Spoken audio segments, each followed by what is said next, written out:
introducing our speaker here today. Pam Gamrone. Gamrone, and she will correct me if I said this wrong. So she is an award-winning speaker who presented positive psychology, the science of happiness, to students and educators and corporate and community employees. Through professional training and professional and meaningful personal practices, Pam has found that the smallest changes make the biggest difference. You can truly be happy through the development of a new mindset and simply powerful exercises. Pam has shared her insights with thousands of stressed out and overburdened youth and adults who have learned that that feeling happier is simple when you practice happiness habits. So in addition to being an in-demand speaker, Pam is a positive psychology life coach and author of Be Happier. For more information, we will put Sam's website in the chat. And thank you, Pam, so much for joining us tonight. Wow, awesome. I'm so happy to be here. Thank you, Stephanie, Mary, Jackie, Takela, and all of your team for inviting me to speak at my alma mater, Oswego, class of 1983. You can believe that. You can do the math. I know it's shocking, but it's shocking to me. I wanted to just say how happy I am to be here and really how quickly life goes by. 1983, I was just in Oswego, and now I'm living outside of Boston, and I studied elementary education at Oswego. I'm trying to think how long ago that was. And I did teach for a few years in the Boston area. And now I'm a professional speaker doing what I absolutely love, which is really teaching, but on a bigger scale, you might say. So raise your hand or type yes in the chat. And folks, if you want to be visible, I'd love to see your beautiful faces. If not, please participate in the chat. And I'd love to interact with you as much as possible. So type yes in the chat or raise your hand if you are visible. If you've ever heard the question, what would you tell your younger self, knowing what you know now? I mean, some of you are your younger selves, but if you're a little bit older here and have a little bit more years, if you've heard that question, right? And I was thinking, what would I tell my younger self when I was at Oswego? The one regret that I have, the one thing I wish I did that I did not do is to come out as gay. I knew I was gay when I was 15, a sophomore in high school, but I didn't tell anyone at Oswego. I even got my first boyfriend there. Wasn't really a good idea, knowing that I was gay, but I didn't really have the courage to tell anyone until I was 36. So I would say to my younger self and any and all of you who are listening, the one thing I think is most important is to be true to yourself. If you're gay or LGBTQ, whatever, it's anything though, it's even say you want the career you want, but your parents want you to do something different. Being true to yourself is following your own path. What if you want to travel around the world and your parents are like, you need to settle down? Being true to yourself is doing what you want. It's maybe even something like, what's another one? Where you want to live. You want to follow your own dream, and everybody around you is like, you'll never do that. It's too hard, and you don't have any support around you. Being true to yourself means following your own path no matter what. And I just think back, and if I had come out when I was in Oswego, I think my life would have been a lot easier, because when you're not true to yourself, it really messes your head up and can take a lot of therapy and a lot of money to really get to the place where you feel good about yourself. So start right from the beginning, be true to yourself, no matter what anyone else thinks. You follow your own path, and that will take you on a path to feeling happier within. So I'm not really here to talk about myself, though. I'm here to talk about you and imagine 2022. I love the start of a new year, don't you? feels like a fresh start, like you can recreate yourself again and start on a new path to being your best self. So I'm going to be honest, I can't help with a lot of stuff. Like I can't change the pandemic. I can't change whether you're going to be virtual or live next semester. I can't change whether you have to wear masks or any of the tough stuff. But I know one thing is for sure is when you're happier, whatever tough stuff shows up, it's a little bit easier. And whoops, I already forgot to do something. It looks like, oh yeah, okay.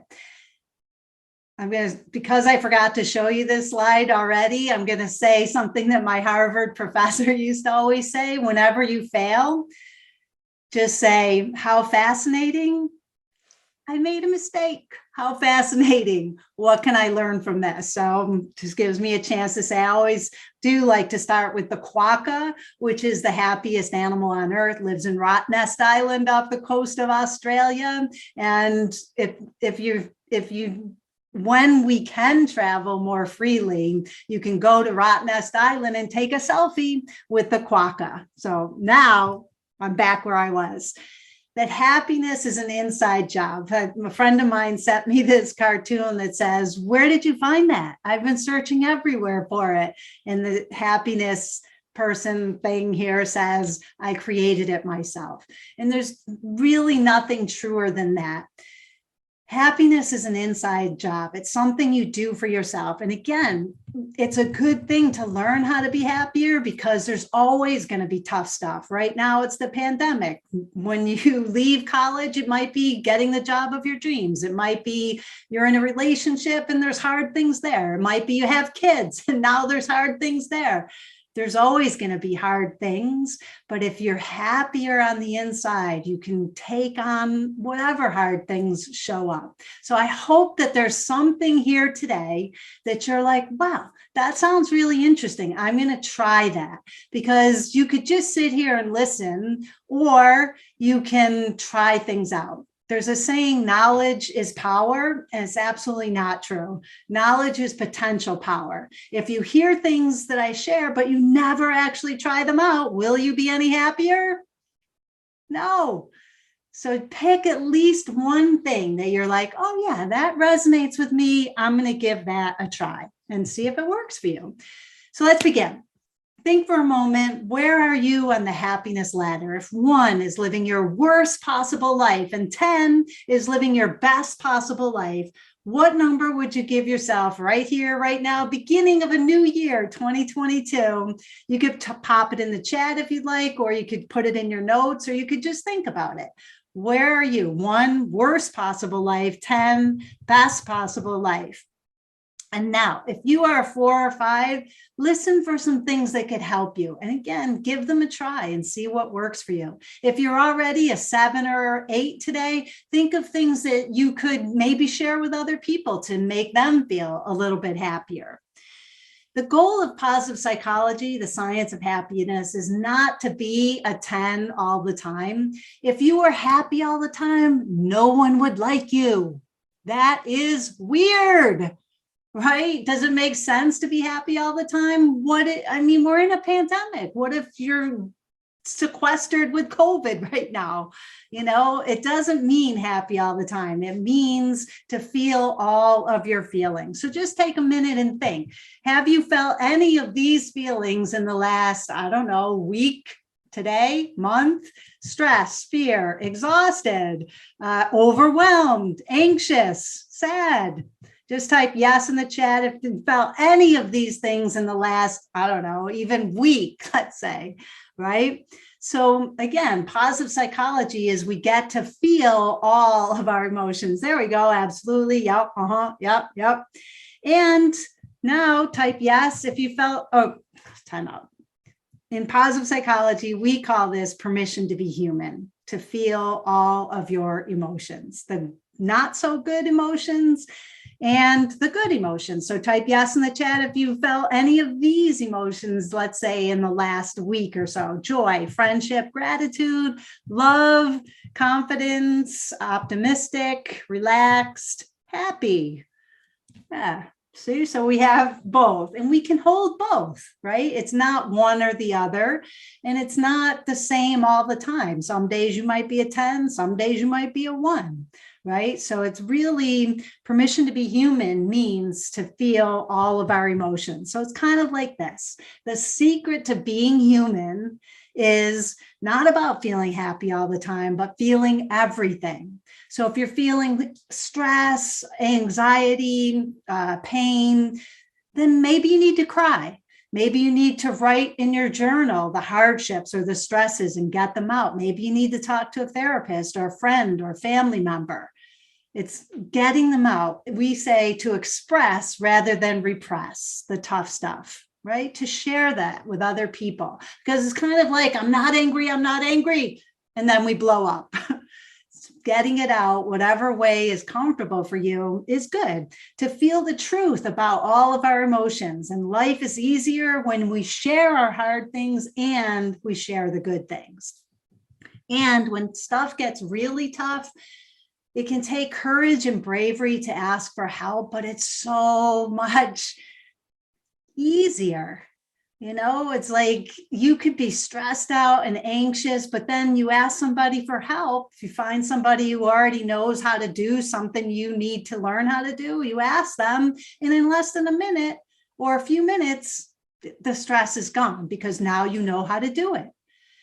It takes courage to ask for help, but this is a practice. And the more you ask people for help, the easier your life will be. It's just be less stressful. And secret, people love to help because it makes them feel good to help other people. So it's almost like giving them a gift, allowing them to help you.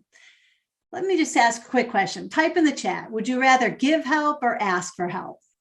Just put give if you'd rather give or ask if you'd rather ask.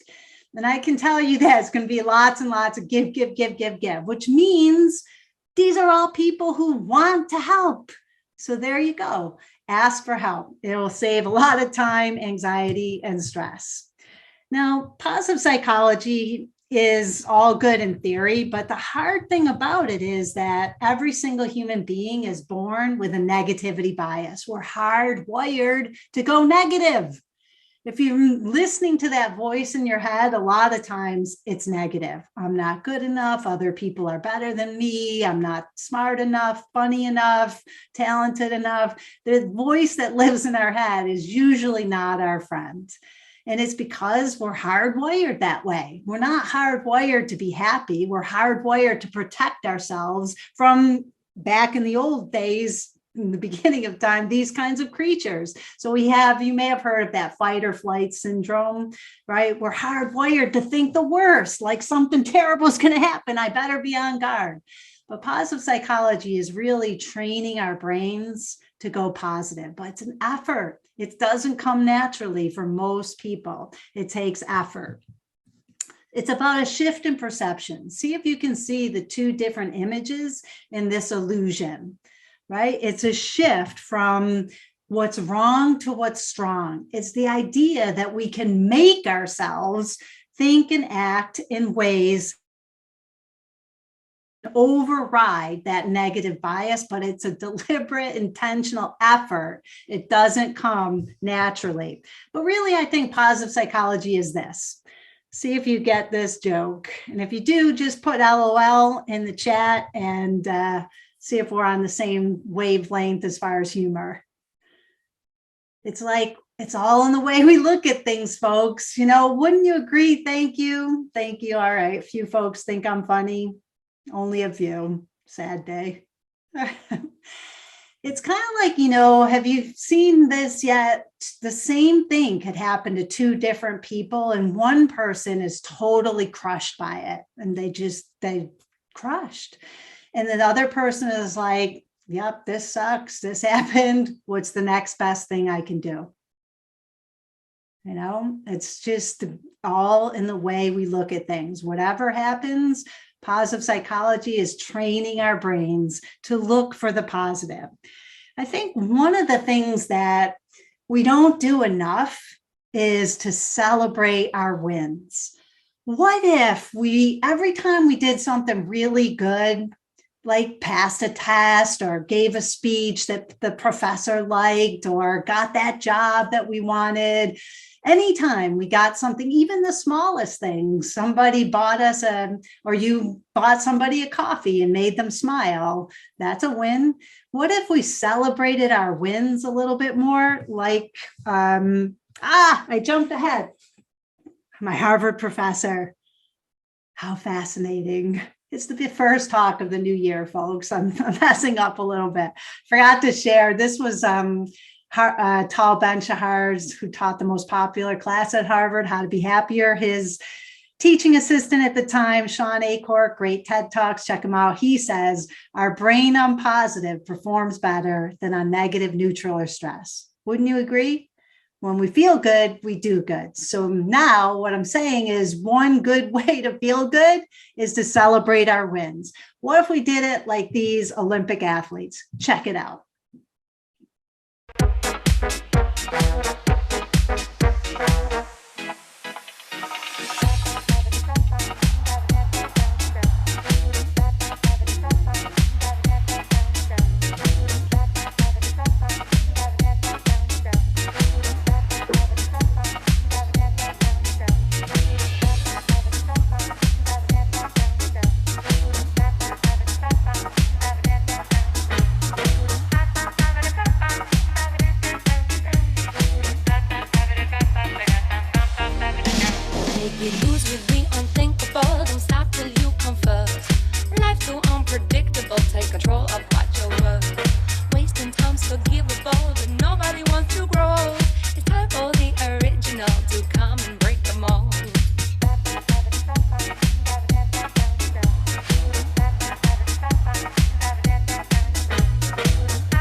All right, folks. So the idea of this is, what if we celebrated your wins a little bit more like Olympic athletes do? If you watch any sports on TV, they're constantly high-fiving each other, patting each other on the ass.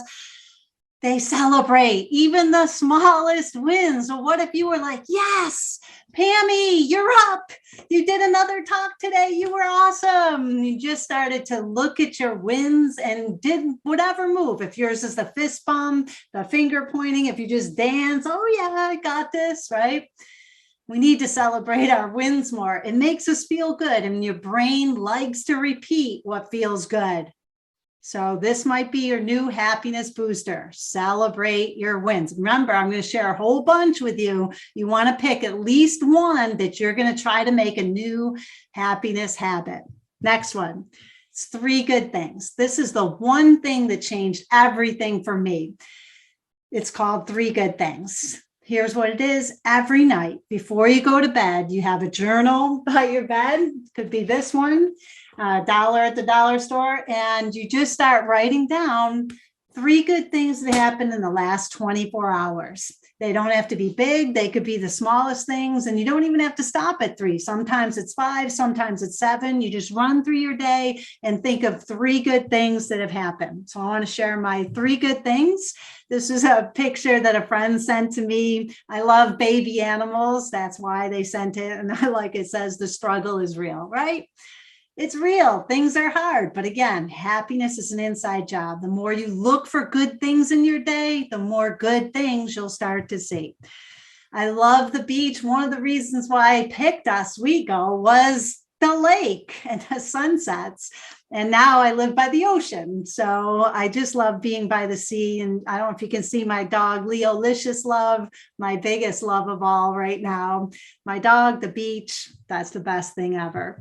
You will all be in my journal tonight. I will say I got to talk again to my alma mater, Oswego. They laughed at some of my jokes, and they're actually going to try out some of the things that I share with them today. I'm just going to say that on the hopes that you will.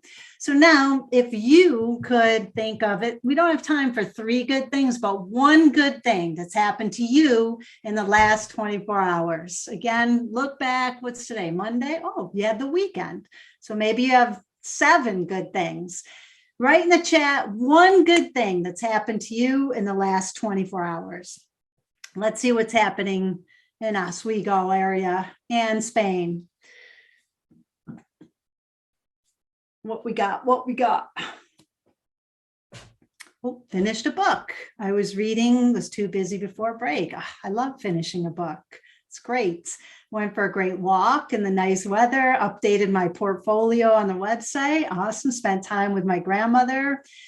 Son slept through the night for the first time, had a good interview, beautiful walk in the snow with my husband and puppy, spent an hour coloring with my 4-year-old. That's fantastic. These are all amazing.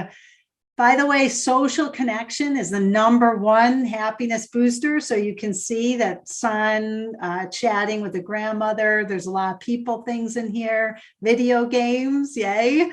Team processed how they're as excited as I am for the spring. Awesome. Yeah. So again, the practice is that every single night before you go to bed, you write down at least 3 good things that have happened in the last 24 hours. The sun is out. Hey, it's not even out here. So there you go, Oswego. All right, this is the Harvard professor I mentioned that I studied with, Dr. Tal Ben-Shahar, and he says, when we appreciate the good appreciates. The more you start looking for good things in your day, the more good things you'll start to see. They were always there, but whatever you're looking for, again, is exactly what you will see. If you look for the negatives all through the day, guess what? That's all you're going to see, and you'll be miserable. If you look for the good things, you'll start to see those too. And by the way, folks, it doesn't mean tough stuff isn't happening. Of course it is. But at the same time, tough stuff is happening. There's always something good you could choose to focus on if you wanted to. All right, the next thing I want to share with you. So again, that could be your new happiness habit. 3 good things. You want to pick at least 1 that I share with you that you try to make a new habit going into Imagine 2022. The next one is I am. This is the most powerful thing that I've done besides 3 good things. Basically, what it is whatever follows the words I am, our brain seeks to make true. But most of the time, what follows I am is a negative. I am not good enough. I don't know. I would think of all the things. I am tired. I am angry. I am, well, I think I have that on the next slide, actually. I'm so tired. If you say out loud, I'm so tired, you're actually physically going to feel tired. You may even yawn. Whatever follows I am, your brain seeks to make true. I'm so stressed. Your heart will start racing. You'll get sweaty palms. Your body takes personally what follows I am and will make it true. How about I'm not flexible? How many people have said, I don't do yoga because I'm not flexible, but does it make any sense? Because the only way to get flexible is to stretch. And so if you say I am not flexible, you won't be because your body takes personally whatever follows I am. How about this one? Oops. I'm starving. If you say that, you'll get hunger pangs. You're going to start looking around for something to feed you because whatever follows I am, your brain you're fine, Coco. seeks to make true. What if instead of following I am with negatives, you made a conscious effort to follow I am with a positive? So instead of I'm so tired, I'm energetic, I am vibrant, I am starving, I am satisfied, I am full. Whatever follows I am, your brain seeks to make true. Now, here's a way to play with this, because we have to teach our brain to do this again, because of negativity bias, we're hardwired to follow I am with a negative. So here's something you could try out. Whatever you want to appear as, tell your brain you already are that thing. So my example is brave. I want to be more brave. So what I would do, and this is something that I learned a few years ago. So I'm going to tell a story about a time when I went to this conference of positive psychology speakers and students, and there were a lot of heavy hitters there. And one of the things is, when I love speaking, but when I'm in an audience like you are, I never say a word. Like if they say, does anybody have any questions? I never raise my hand. Does anybody want to volunteer? It would never be me. So when I was going to go to this conference, I was like, if I was 1% more brave, what would I do? What would a person who is brave do? So I went to this conference thinking, if I was 1% more brave, when they ask for a volunteer, my hands would be the first one who goes up. What would a brave person do if they say, does anybody have any questions? My hand is going to be the first one to go up. So I got there, and sure enough, does anybody have any questions? My hand, first one up. And the cool thing that happened after that was, when the talk was over, 3 women came up to me and said, I'm so glad you asked that question, because I wanted to ask it, but I was too afraid. So I got a little positive energy feedback. Now we're in this like small group sessions, and we were in groups of 3. And we had to tell a story in that group, and they were going to pick, there were 60 people in the whole session. And they were going to pick randomly 3 people to tell their story in front of the whole group. Now, normally I would never want to be selected, because I would need to practice and rehearse and know what I'm going to say exactly. I would never want to be chosen. But then I said, if I was 1% more brave, what would I do? I would want to be chosen. What would a person who is brave do? They would want to be chosen. So it was random. They put everybody's name in a hat. And I said, dear God, if you want my story to be the one chosen and me to be selected, please let it be me. They reach into the hat, Pam Garamone. Now I'm like, can I say the F word here? But that's what I was thinking. And my hands were sweaty, my heart's racing, my knees are knocking. I was like, oh my gosh, I had to stand in front of 60 people and tell this story, not this story, but a story. And it ended up being one of the best experiences ever, because what they did was they had a person write down all the positive comments after the story and all the ways I could improve the story. So I got all this amazing feedback. And it was a story and experience I never forgot. So your turn. Whatever you want to appear as, say you want to be more confident, you want to feel more, you want to be seen as funnier, you want to be more organized or disciplined going into 2022. If I was 1% more disciplined, what would I do? What would a person who is disciplined do? If I was 1% more funny, what would I do? Your brain will start looking for ways to be funny all throughout the day. Those things were always there, but now you're telling your brain where to look. What would a person who is funny do? They would start watching comedy shows on Netflix, go to comedy shows, learn jokes, and tell them to friends. Whatever follows I am, your brain seeks to make true. So the practice here is to notice what is following your I am, and see if you can flip the negatives to a positive. See if you can be 1% more of whatever it is you want to show up as in the next 3 weeks or in the next whole year, 2022. This is really cool too. Again, this is all in the effort of overriding the negative voices in our brain.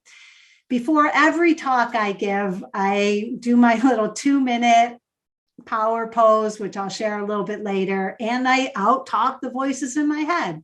I always used to do like, I start with the I can handle this, I can do this, I got this. But then I learned that our brain also responds to third person. So now I cover both just to be safe. I can do this, I can do this. You can handle this, Pammy. I can handle this. You can I'm messing this up. I can do this. You can do this, Pammy. I got this. You got this, Pammy. Your brain, our brains likes first person, but also likes third person. So cover your bases and just tell your brain, you got this. I got this. It's overriding those negative voices. Okay. Now, what we say affects our body. I already said, if we say I'm starving, our body takes it personally, you'll start getting hunger pangs. So our thoughts have an effect on our bodies, but so do our emotions. If you feel anxious, a feeling, you'll start to sweat. If you feel happy, you might smile. If you feel sad, you might cry. So our thoughts and emotions, our body takes it personally. It will show up in our bodies. But guess what, folks? This is the cool part in the second half of this talk I want to share with you. Can our bodies change our thoughts and our feelings? Again, we already know for sure our thoughts and feelings have an effect on our body. But can our bodies change our thoughts and feelings? And this is the act as if principle. It's the idea that we can create any feeling we desire simply by pretending, by acting as if we already have that feeling or emotion. It's like being an actor or an actress and just fake it till you become it. All right, so that's what we're going to kind of try and play with right here. Now, some of you right now might be feeling skeptical. There is research that shows if right now you have a skeptical face like this one, right? That's a physical behavior. Your brain is shut down. Your body, the look on your face has an effect on your thoughts. Your brain's like, this is ridiculous. This is crazy. I'm not listening to this. I'm not going to try any of this stuff. This is dumb. And you won't. You're here, but you won't try anything when you leave because just by this physical expression. But if you right now, a lot of you aren't even on camera, so you can try this in your own space. If you have a look of awe on your face, just try it. Just that physical look, your brain is now open to whatever is coming. You're like, what can I learn? Your brain's like lit up. It's like, what can I take in? What's new? What can I learn? And if you add the word wow, your brain is like, whoa, this is going to be great. Wow. Give it a try right now. Again, knowledge is not power. If you don't actually try these things out, will you be any different? No. So if you're on camera, I want to see that look of awe and just say out loud, wow. And your brain, I know it's goofy, right? It seems a little silly, but hey, give it a try. Now your brain is wide open, ready to learn. What can I learn? Again, what we're trying to figure out and just see if this is true for you. Can our bodies change our thoughts and feelings? Research shows that clapping, that physical behavior of clapping, lights our brain up and makes us feel good. And there are actually nerve endings at the ends of your fingers that when you clap, touching like this, your brain lights up and feels good. Why do we clap? We clap at sporting events, concerts, when people give a talk, when we're happy. So your brain feels happier just by clapping. So give it a try. Just clap. Start clapping with energy and see if your brain feels a little different. Does it light up? Does it feel good? So again, before every talk, I do this. I get myself pumped up by clapping. It increases energy, and I even feel it right now, little tingles inside my brain. It lights up and releases the feel-good chemicals in our brain. Next one, high fives. Again, little nerve endings at the end of your fingers. When we give someone else a high five, we get a little hit of oxytocin, dopamine, serotonin, the feel-good chemicals. You could even do it yourself. Give yourself a high five. Do it right now. And if you follow Mel Robbins, she's a motivational speaker. Her newest book, The High Five Habit, what she recommends is you every morning when you look in the mirror, just give yourself a high five. Hey, Pam, yes, you're up. Great job. It's going to be another great day. And add a little clapping. and you get that energy to go into the day. So high fives, do yourself in the mirror, give more high fives to other people, will light your brain up and will light their brain up too. Double win. Next one. University of Michigan study shows that whenever we do 2 thumbs up, whatever you're looking at that you're giving the 2 thumbs up, your brain sees as a positive. So say you have a tough class, one that you really don't like, or a professor you don't like, give them 2 thumbs up. Your brain flips it into a positive. If you have kids that are going to school, great idea to give them 2 thumbs up before they leave the house. It makes your brain light up. If they do it back, their brain lights up. 2 thumbs up makes your brain release the feel-good chemicals, dopamine, serotonin, oxytocin. Do more, 2 thumbs up to feel positive and optimistic, more optimistic. The next one is a power pose. I think I did this last year, so we're not going to do the whole thing, but research out of Harvard Business School. Yes, I see folks doing it. Amy Cuddy, she was again asking the question, can our bodies change our brain? Can it change our thoughts and feelings? And she found it can. She calls it power poses. If you're a Grey's Anatomy fan, you've seen it on Grey's Anatomy, right? See, I love it. You're putting it into practice.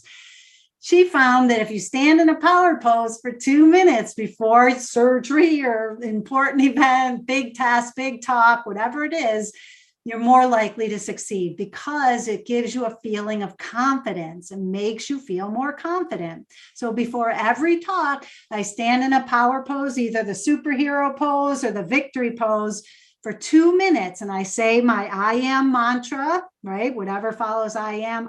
Mine is I am upbeat, positive, optimistic, happy, friendly, funny, intelligent, articulate, confident, inspiring, passionate, encouraging, and approachable. Signature move and step into the talk.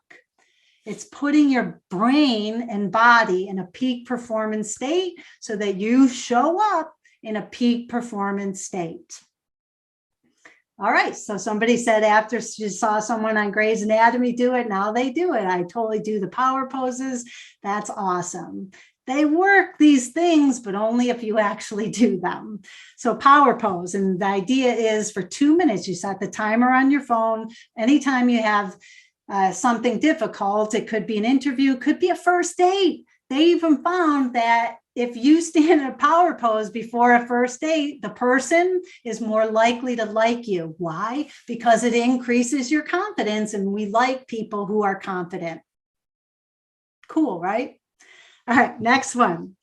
This is a quote by Maya Angelou. She says, stand up straight and realize who you are, that you tower over your circumstances. So try it right now. Just stand up straight. That means shoulders back, head up, chin up, eyes facing forward. And here's a practice that you could try. Every time you go through a doorway, think about the top of your head touching the top of the door.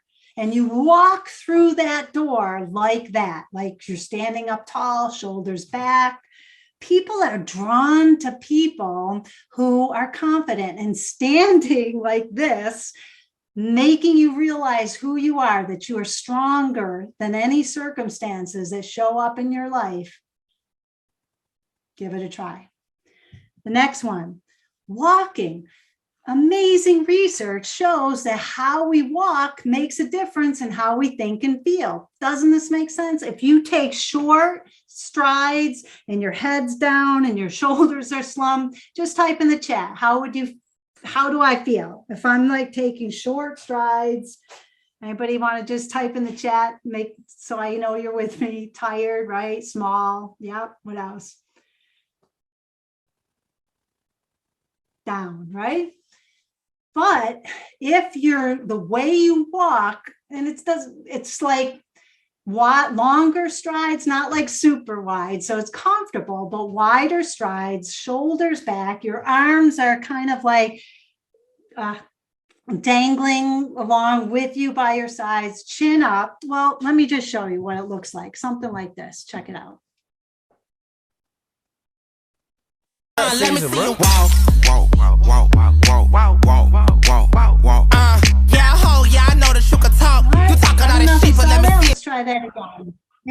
want to get up and get Let me up. see. Walk like this. Yeah, ho, yeah, I know that you can talk. All right, Talking all now, that shit, but let me see. confident, right? Okay, I see you.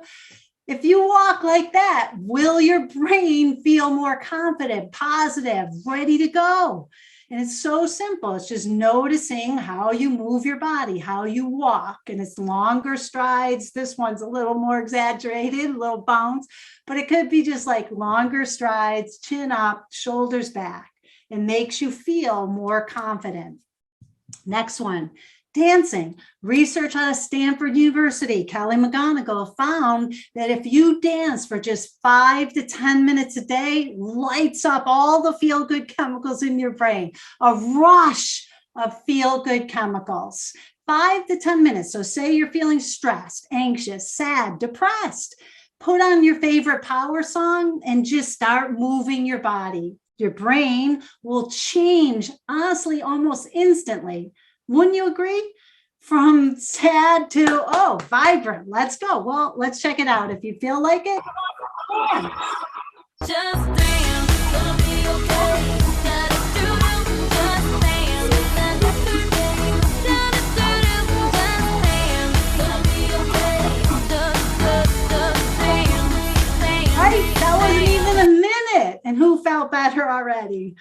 You know, you get the blood going and it just feels good. But again, all these things don't really just happen. You have to make it a deliberate, intentional effort to do these things. Otherwise, we're just talking here for fun, right? Next one. Breathe deeply. The behavior of breathing deeply makes us feel calm and peaceful. So say you have an important interview, a first date, a speech to give, or anything, first day of class, new environment, you're meeting new people for the first time. Take a deep breath. Let's try it right here.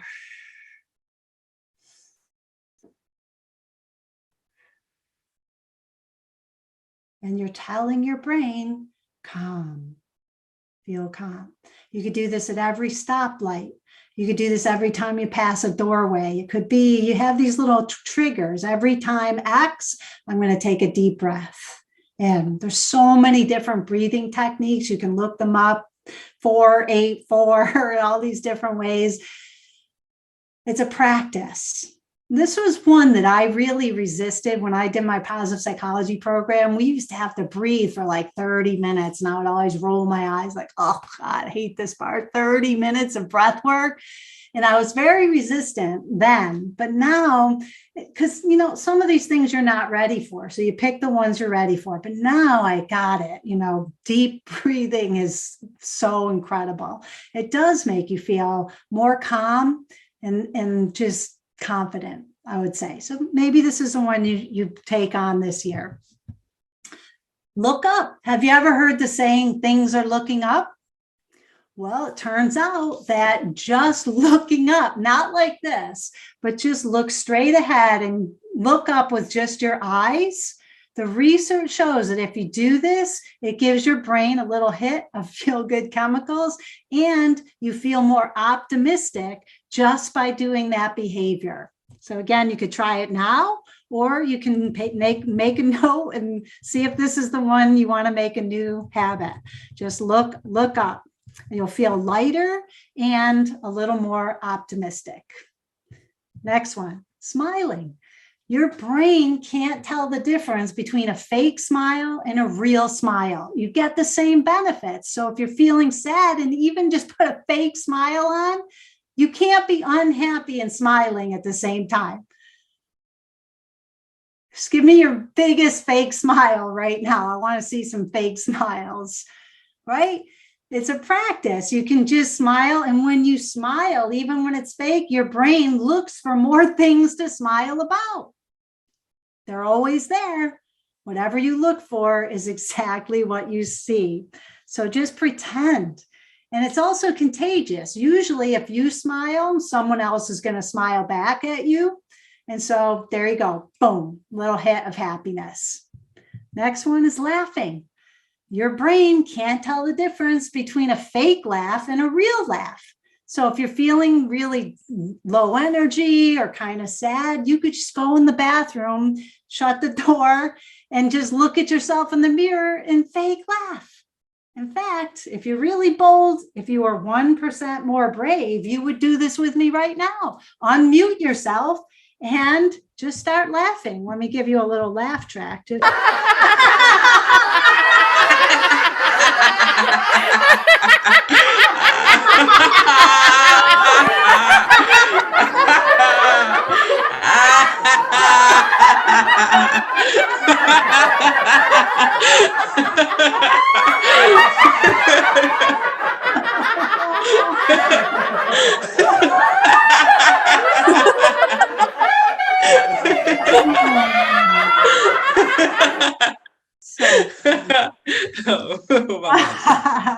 Raise your hand or type yes in the chat if that fake laugh turned real. Somebody got their fake laugh to turn real? Let's see. Oops, somebody put the LOL emoji. Oops, let's go back here. All right, that's called laughter yoga. You could look it up, and it's basically fake laugh until it becomes real. You can actually just Google laughter tracks and just laugh along with laughter tracks. Again, your brain can't tell the difference between a fake laugh and a real laugh. So you get all the same benefits: release of stress, your heart starts pumping, your blood's going. There's so many amazing benefits to fake laughing until it becomes real. How about fall in love? This is incredible research that shows that you can actually fall in love with anyone. There are 7 things that if you did these things, you would fall in love. I don't have time to share all 7 with you, but I'm going to share one of them with you. Now, how many of you have ever watched a romantic, my favorite romantic rom-coms? I love love stories. And you feel like they're really in love. They're not.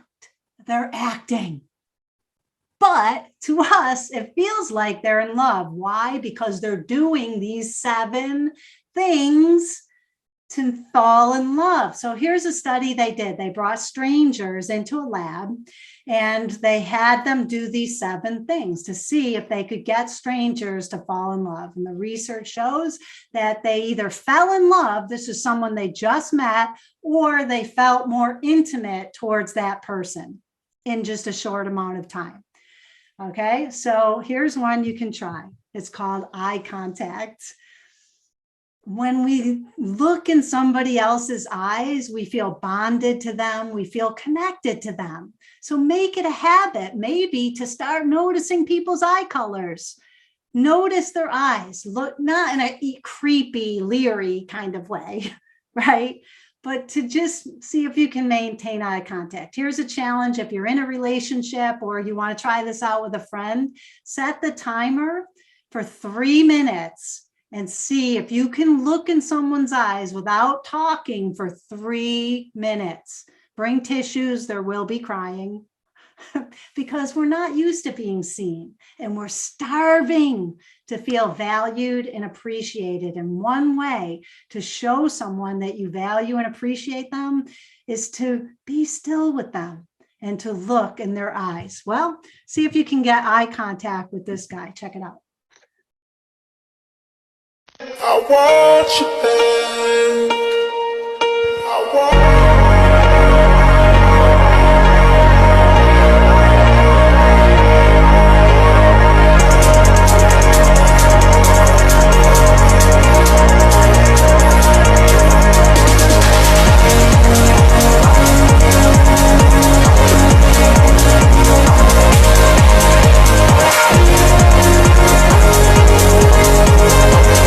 Anybody fall in love? I'm gay and I feel a little bit in love with this guy. I mean, come on. He's so cute. But just that little bit, did anybody feel a little tingly? Like, God, this really does work, doesn't it? Anybody? I wish this could work on me, but okay. Oh, okay. That's fair. That's fair. Again, try what resonates with you and see what works. Okay. We want to see him again. I want you, babe. Okay, next one. Persuade. How would you like to have this little secret persuasive power? Research shows that if you want someone to believe the same way you do, if you want to get them on your side, even if it's like, let's try out this new restaurant, and they're like, I don't really like that kind of food, and you want them to come, here's what you do. While you're giving your argument, your persuasion, while you're saying what you're saying, just nod your head subtly, yes. Yep, I think this is really going to work for you. If you try these things out, just pick one to try out, you're going to feel a little bit happier. It's not like this. That's kind of obvious. We'll give you away. It's a subtle nod, yes. Wow, there you go. I see. Yep, I like it. I like it. You give it a try and just test these things out. Again, you just test them out and see if they work for you and what resonates for you. Next one, how about this? Jump for joy. Amazing TEDx talk. Take a picture of this Aola Baker. She was depressed. She was in a job she hated. She just broke up with a relationship. Her life was like totally down in the dumps, lost, depressed, just not, and nothing was working for her.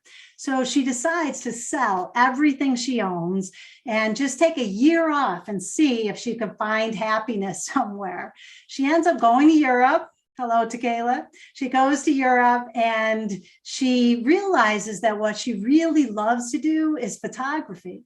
And so she just started taking pictures of people jumping for joy. And it turns out you cannot be unhappy and jumping for joy at the same time. And so she just started taking more and more pictures, and they're incredible. If you look them up online, her pictures are just, looking at them will make you feel happier, even if you don't jump.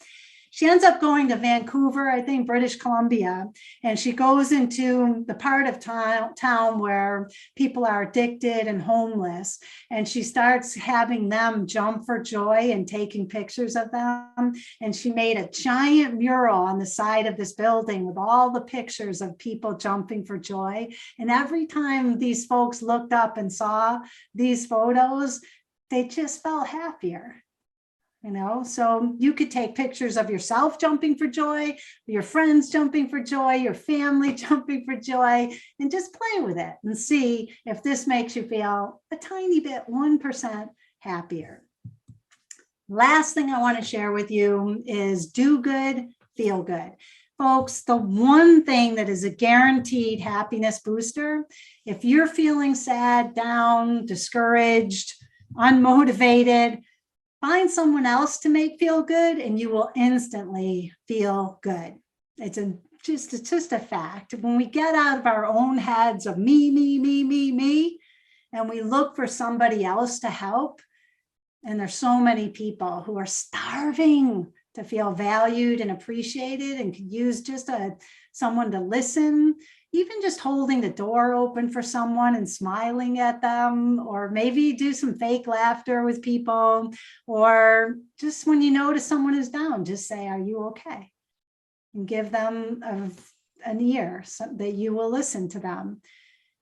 Maybe you show someone how to do something that you know how to do and solve their angst and stress and anxiety about not knowing how to do something. Maybe you just call up a friend who's having a hard time. What if you made it your mission every day to light someone up, to make them smile or laugh? I do this all the time when I go out into the world. It's a little harder with masks, but I have found you can see a smile behind a mask. It's in the eyes. You can totally see it. Make it your mission. When I go into the store, I'm going to make this cashier smile or laugh. Right. And I say something that makes them laugh or smile. And when you look for things that are funny or something funny to say, then you'll find it. See if somebody's saying, manage myself, safe. Awesome. How have you managed your mindset and stayed positive over the past year? Doing all of these things, looking for the good, helping other people feel good, Everything I've shared, clapping for myself, every single thing I've shared with you is something that I do. I never share anything that I haven't actually already made a habit. There are hundreds of happiness habits. You can read so many books out there that are showing us things that we can do. These are all the things that I've done that have helped me. So somebody said complimenting other people. Absolutely. That is Mark Twain said, I can live off a compliment for 6 months. I think it's 3 months or 6 months. We're starving and we're stingy with our compliments. We are misers with our compliments. It's so easy. I remember once I was looking for a school that I was giving a talk to, and I couldn't find the school. And I was driving by this church, and all these people were going in, even though it was a weekday. I didn't know why. But anyway, this guy was walking in, and I pulled over. I was like, do you know where such and such a school is? He was like, no, I'm not from this town, but I'm so glad you stopped by to ask me that question, because it gives me a chance to say to you what beautiful eyes you have. And I was like, wow, I have beautiful eyes. And I remember walking into that school thinking, I have beautiful eyes. No one ever says that. And that happened honestly 6 years ago, and I never forgot it. And it still makes me feel good, because just people are stingy with compliments. So if you're that person who gives a compliment, kudos to you, because you're making someone's day, year, maybe even life. All right. Okay, so I got some questions coming in. So that was my last slide, but I want to just give you a quick review of everything I talked about. You might want to take a picture of this again. Pick one that resonates with you. Try to make it a new 2022 happiness habit. And once that's part of your identity, just who you are and what you do, then add a new one. Make that a habit and then add a new one. All right, so questions. Right? Feel free to type in any questions in the chat. And if the folks who are monitoring the chat, if I missed previous questions, just come on, unmute yourself and tell me. But here's one. What are the top 3 book recommendations for learning more about happiness? I love this question. Anything by my Harvard professor, Dr. Tal Ben-Shahar. He's written Happy, Happier. He's got 8 different books. Anything by Sean Achor, The Happiness Advantage, The Happiness Potential. The easiest one I always say is Gretchen Rubin's The Happiness Project, because she basically took all the happiness research and tried it out with her husband and kids, and talks about how she tried them out in real life. How can you be confident without seeming arrogant, and persuasive without being pushy? All right, confident without seeming arrogant. Excellent question. It is a fine line, I guess you might say. I think you would know if you're coming from a sincere, heartfelt, caring about other people intention, then that's going to be confidence. If you're coming from, oh, I've got to win these people over, I've got to, I don't know. It's just, I think it's wherever your heart intention is, that's what's going to show up. Does that make sense to folks? I've never been asked that question, so hopefully that makes sense. Which of these came most naturally to you? Wow, I love these questions. Which did you struggle most with? What came most naturally is probably the physical things, because I was an athlete, I'm physical. The mind stuff is always it's a challenge. It's a process to override the negative bias. The thing that came the hardest is if I was 1% more. If I was 1% more brave, if I was 1% more disciplined, is going to be my 2022 is going to be brave, because there are things in my voice in my head that make certain business things that I want to do to get to the next level hard for me. And so it's going to be out talking the negative voices. That's definitely, for me, the thinking and belief systems are the hardest to override. And I've done a great job, but it's always going to be a process, not like you're done. Yep, I got this, I'm good. Because there's always going to be a new challenge where a negative voice can be like, who do you think you are doing this? You can't do this. And then you got to override it physically with these, power poses, and mentally. It's both mental and physical. So thank you. That's a great question.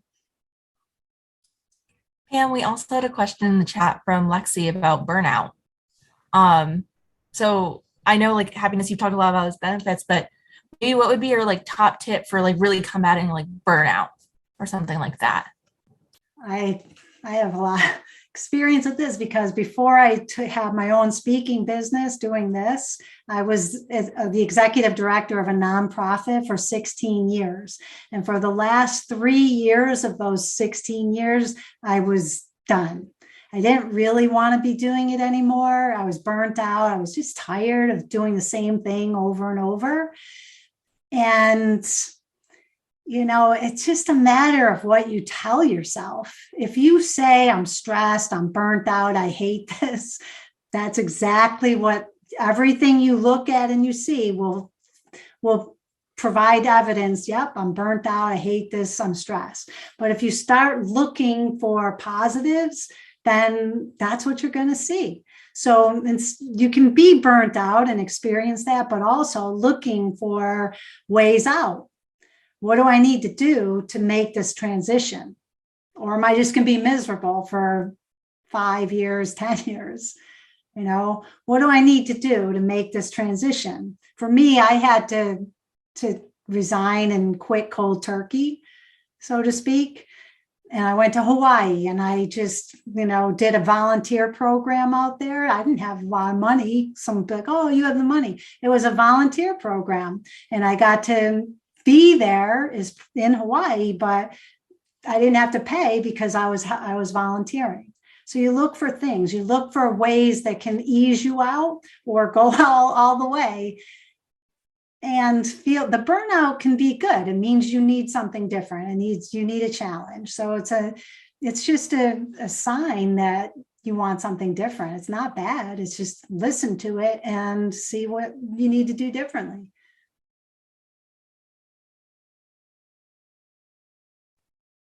What else? Susan David writes a great book about emotions, and she's basically saying if you're feeling, say you're angry when you watch the news, that's good. You feel angry because maybe you feel like social justice matters to you, and that's why you're angry. And then it's like, okay, what can I do? You can sit and just anger, or you can say, is there something I can do to help change this, even in my own little world?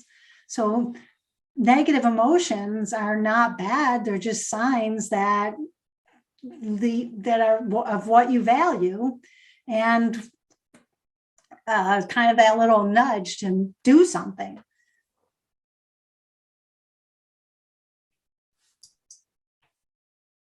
Pam, you also have a question in the chat from Laura. There's a little bit of description there, so I want to let you read it. Unless, Laura, if you want to unmute, you can also feel free to do that and ask the question that way, whatever is most comfortable. So I've done probably now over 100 virtual sessions like this. And I think it must be helping because people are asking for them, but I don't know because I'm not there with you. So I think it is more difficult to know if what you're saying has an impact when it's virtual.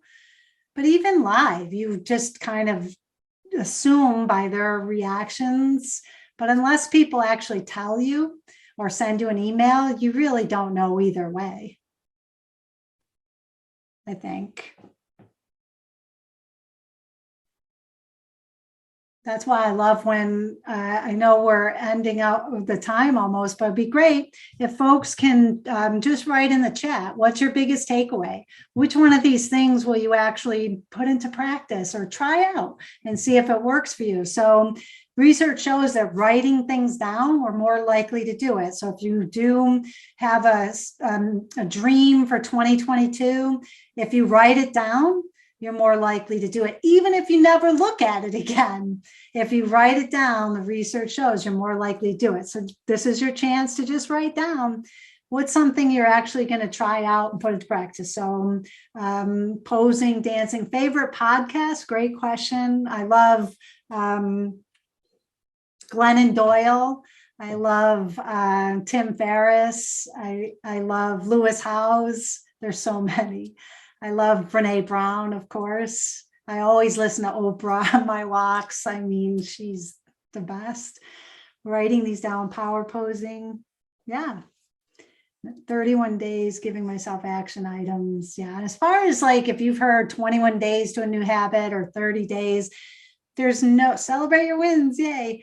There's no one, there isn't. It's not 21, it's not 30, it's whatever works for you. It depends on the habit. If you're trying to run every day, that may take a month or 3 months. So it just depends on the type of habit. And also depends on you. It becomes a habit when it's part of your identity and it's just who you are and what you do. You wouldn't even not think of doing it. Like 3 good things, I would never not do it. It's just now it's who I am and what I do. Power posing, who I am and what I do. It's my identity. That's when you know it's a habit. Folks, if you'd like to get on my email list, I send out happiness tips every now and then, and I will randomly select one person to receive a copy of my Be Happier journal. So if you'd like to get on my email list and receive happiness tips, just put your email in the chat and you might be selected to win a happiness journal.